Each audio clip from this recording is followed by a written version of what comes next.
Ever get the feeling that like geopolitics is just one giant puzzle? Oh, yeah, for sure. Well, today we're tackling a real head scratcher. The U.S. needs uranium, tons of it, to keep its nuclear plants humming. Right.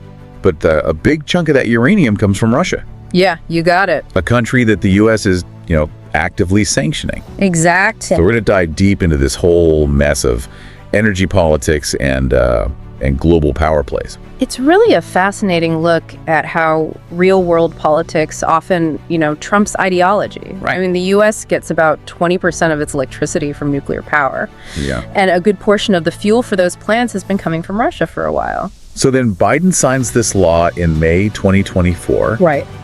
banning Russian uranium imports. You'd think that's pretty straightforward, right?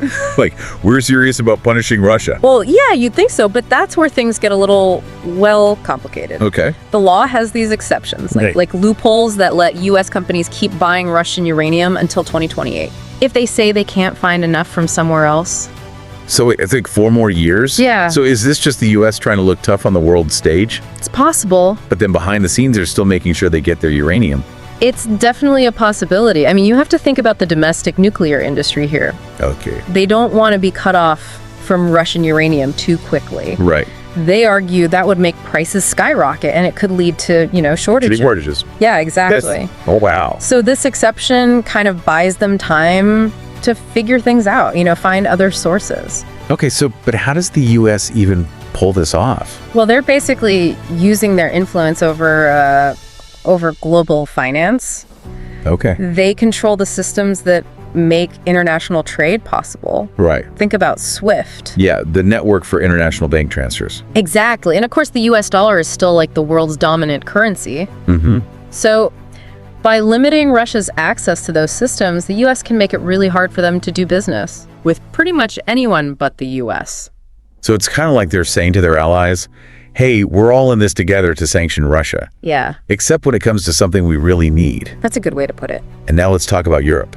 Yeah. They're under pressure to follow the U.S. lead on these sanctions. But the thing is, a lot of European countries rely way more on Russian energy than the U.S. does. Right. They're in a much tougher spot. Yeah, so these sanctions are hitting their economies hard. Yeah, they're really feeling the pain. So do you think this could cause some tension?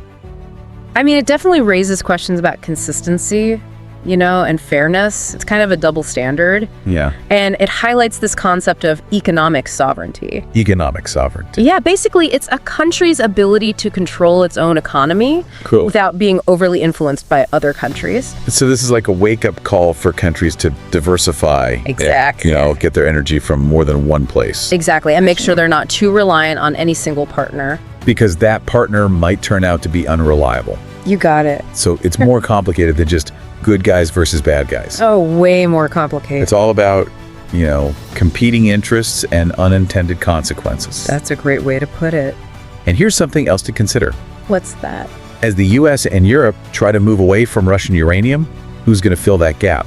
It's a good question. Will we see new players come into the global uranium market? It's possible. And how will that affect the whole geopolitical landscape? Yeah, it's a fascinating puzzle. It has implications that go way beyond just energy. Yeah. It seems like the competition for resources is going to keep shaping global power in ways we can't even imagine.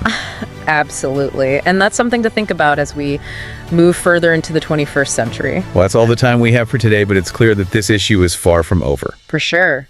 So thanks for tuning in to our deep dive on U.S. uranium sanctions. And thanks for having me. We'll keep exploring these complex global challenges in future episodes, so stay tuned. It's always a pleasure. And until next time, keep asking those tough questions. Yeah, stay curious. And remember, the world is full of surprises. Absolutely.